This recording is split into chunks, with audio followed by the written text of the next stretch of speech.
Czy grając w kulkę z kulką, naszą Blue Marble, naszą planetą matką, lecimy de facto w kulki z nami samymi? Czy rozwijając cywilizację naciągamy procę, która tą kulką wystrzeli nam prosto w twarz? Czy nowoczesne technologie, zmiany w polityce, gospodarce, ekologii, dążenia transhumanistyczne, sieci danych, systemy sterowania będą kulą u nogi człowieczeństwu, naszym wartościom, relacjom, samopoczuciu? Mój projekt doktorski na kierunku fotografia Łódzkiej Szkoły Filmowej to opracowanie dotyczące kondycji człowieczeństwa w cywilizacji informacyjnej oraz 15 fotografii prezentujących scenki z roku 2081. Prezentując przyszłość, tak naprawdę chciałabym tym projektem zwrócić jednak uwagę na... Prezentując przyszłość, chciałabym tym projektem zwrócić uwagę na... Nie wiem, może wyłączmy to, może, nie wiem, tutaj mam plakat z wystawy, ale może wyrzućmy go do śmieci. Tutaj jest jeszcze moja rodzina, mój pies, słodki, nie? Wyrzućmy to wszystko, a mnie tutaj nie ma. Dziękuję. Właśnie to w środku mojej wystawy doktorskiej zaplanował dla mnie rak. Wziął 33 lata edukacji, rozwoju, dążeń, marzeń, planów i postanowił wyrzucić do kosza. Jak odebrałam wyniki cytologii, wiedziałam, że muszę iść do onkologa i poszłam. Ale wiedziałam też, że oprócz tego muszę leczyć też to. Jako artystka i zwolenniczka arty i fotografoterapii sięgnęłam po aparat fotograficzny. Czy to zadziałało? No pewnie, że zadziałało. Projekt dostał wyróżnienie na International Photography Awards. Na wernisażu zorganizowałam wykład ginekologów, a wieczorem w ramach festiwalu zebraliśmy prawie 18 000 złotych na badania związane z rakiem szyjki macicy. Ale w ogóle nie chodziło o to mi w pytaniu, czy to zadziałało. Zobaczcie 18 zdjęć z projektu To się nie zdarza i wysłuchajcie mojej historii. Czy każdy z was wie, że trzeba się regularnie badać? No pewnie, jesteście obywatelami świata, przyszliście na TEDx. To kiedy ostatnio byliście u dentysty?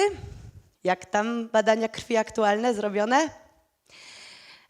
Coś strzyka, ale nie macie czasu pójść do lekarza?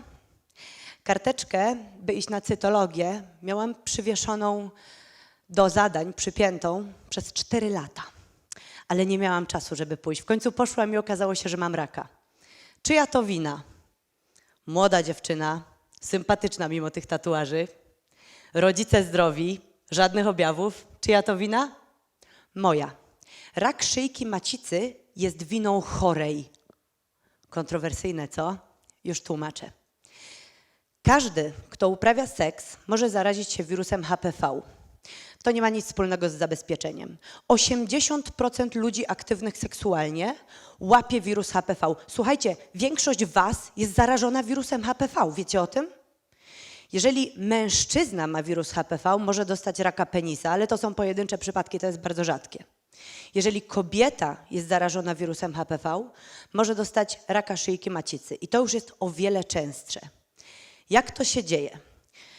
Wyobraźmy sobie kobietę. Tu jest macica, to wyjątkowo gigantyczna kobieta.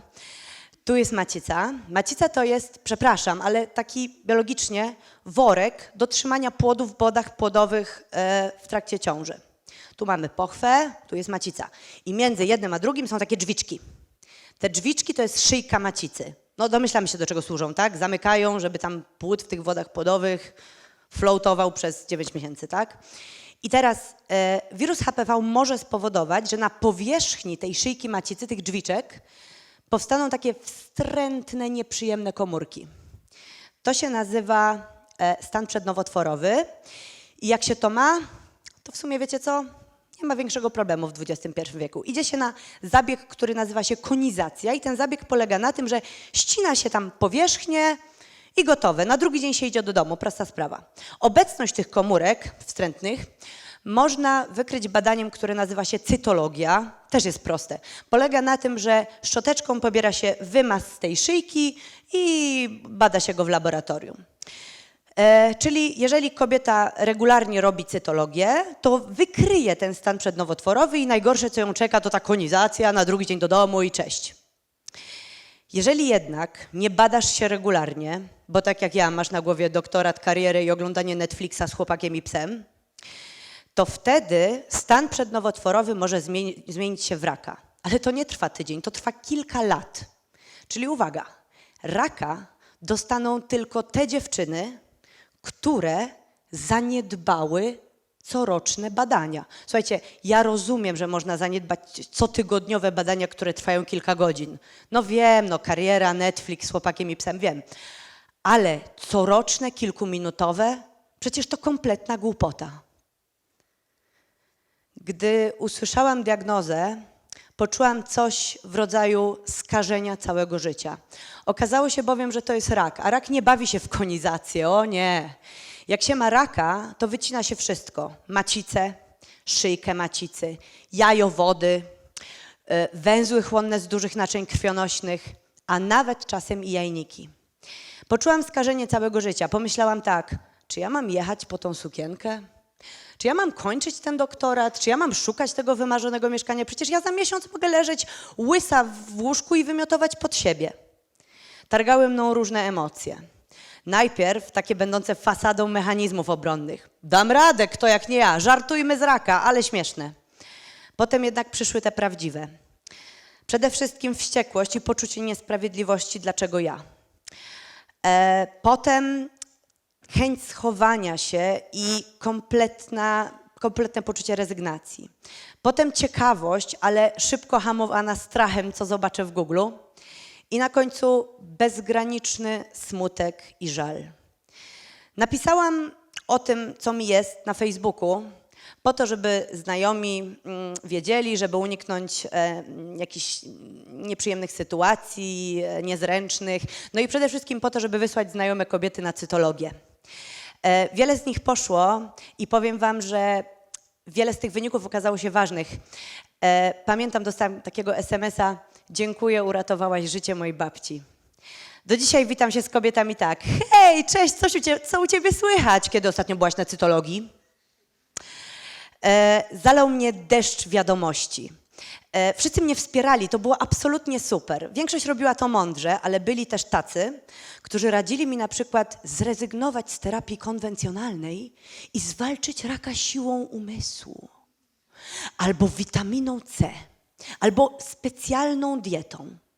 Koleżanka powiedziała mi, że dostałam raka, bo mój organizm domaga się sportu. Usłyszałam też, że powinnam dostrzec pozytywy. Hej, ucięło ci nogi, ale wciąż masz ręce, co za problem? Usłyszałam też takie hasło: nie martw się, karma wraca. Wow, to po 7 latach organizowania festiwali charytatywnych wróciła rzeczywiście.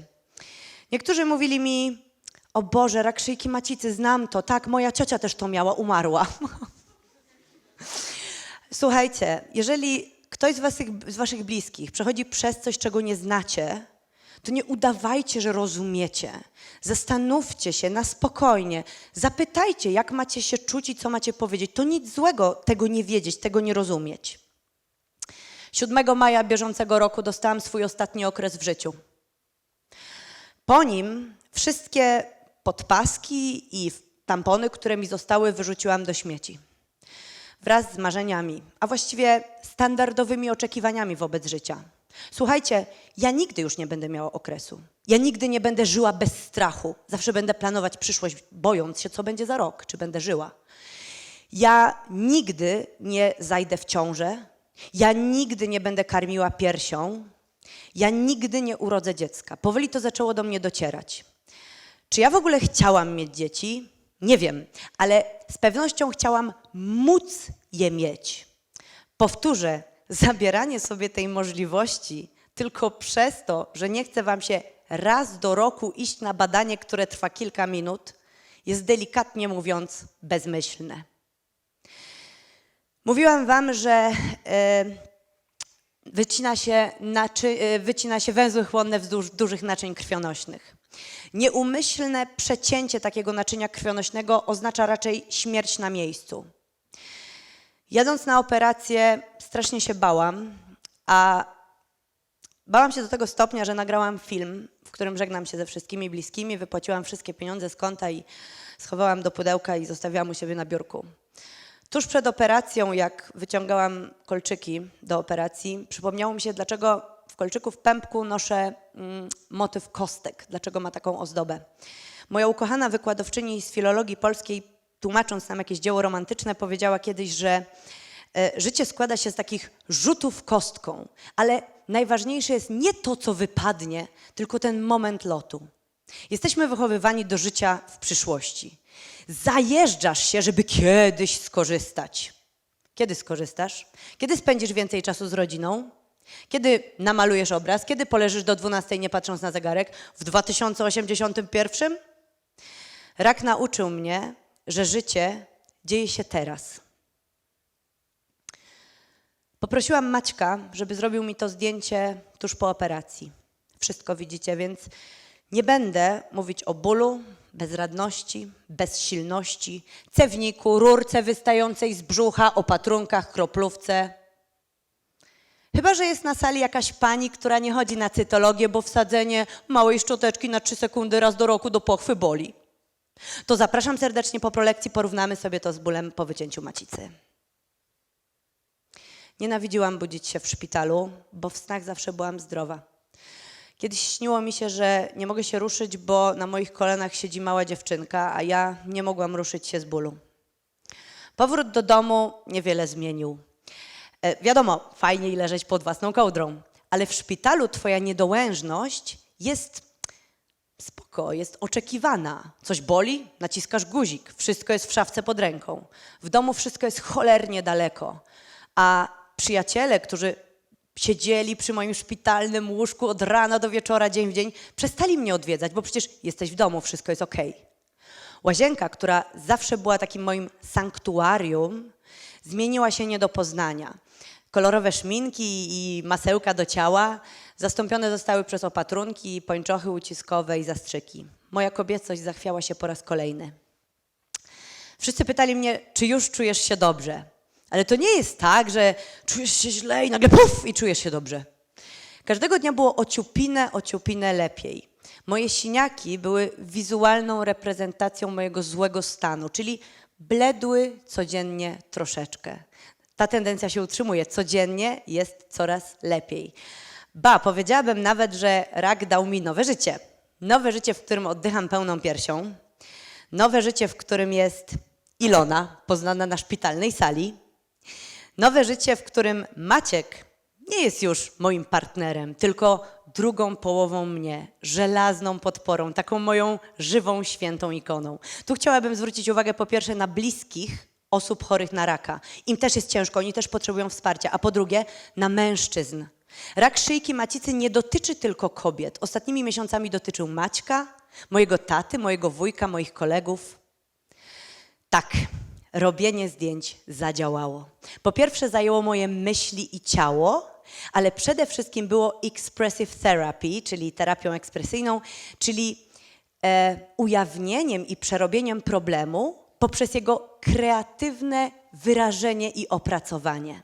Sztuka była moim powiernikiem, terapeutą, przyjacielem, katalizatorem emocji. Nie wiem, czy bez aparatu fotograficznego w dłoni przeszłabym przez raka. Ty też, jeśli tylko chcesz, możesz pomóc sobie sztuką. Żeby nie było wątpliwości, to absolutnie nie zastąpi interwencji specjalisty. Nie o to mi chodzi. Chodzi mi o to, że jeśli jest ci smutno, borykasz się z chorobą swoją lub kogoś bliskiego, z rozstaniem, śmiercią, jakimś problemem, możesz spróbować wyrazić i opracować to, tworząc. To nieistotne, czy masz 26 czy 62 lata, czy jesteś malarzem, czy lekarzem, programistką, czy artystką. Weź aparat fotograficzny, może być nawet ten w telefonie i sfotografuj krzesło, na którym on zawsze siedział. Włącz Photoshopa i wymaż się ze wszystkich zdjęć z rodzinnego albumu, tak jak zrobiła to Aneta Grzeszykowska. Zobaczysz, że bez ciebie ten świat nie ma sensu. Narysuj nosy 10 kolegów, zobaczysz, że twój wcale nie jest taki zły. Albo namaluj sobie swoją amputowaną nogę. Pewnie rysunek wyjdzie ci tak, że stwierdzi, że dobrze, że masz to, co masz. Albo stwórz cykl pocztówek, tak jak zrobiła to Joanna Pawlik. Zinterpretuj kreatywnie maila, który cię zranił. Możesz zaśpiewać o nim piosenkę. Tylko tutaj uwaga, bo jak Sophie Calle dostała maila od swojego chłopaka, w którym ten z nią zrywa, to rozesłała go do interpretacji 104 kobietom i wydała album. Wytańcz to, co chcesz powiedzieć komuś w twarz. Możesz na przykład odsunąć stół, zasłonić zasłony i włączyć Beyoncé. Ja tak robię. Kot nic nikomu nie powie, spokojnie. Zrób sobie zdjęcia w strojach swojej zmarłej mamy, tak jak zrobiła to Karolina Jonderko. Pomóż sobie sztuką. Bądźmy kreatywni w dbaniu o siebie i innych. Już wiecie, po co zrobiłam te zdjęcia, ale teraz chcę powiedzieć o tym, czemu wam je pokazuję. Zbyt wiele osób, nas, kobiet i mężczyzn, myśli, że młodym, sympatycznym osobom bez objawów to się nie zdarza. Cytologię należy wykonywać co roku. Tuż przed prelekcją na mój Instagram i mój fanpage wrzuciłam algorytm, który stworzyłam we współpracy z lekarzami, którzy mnie operowali. To jest algorytm profilaktyki ginekologicznej. Na zadanie domowe, to już chyba drugie dzisiaj, nie? Na zadanie domowe macie ściągnąć ten algorytm, przyswoić wiedzę z niego i zadać to kolejnym 3 osobom.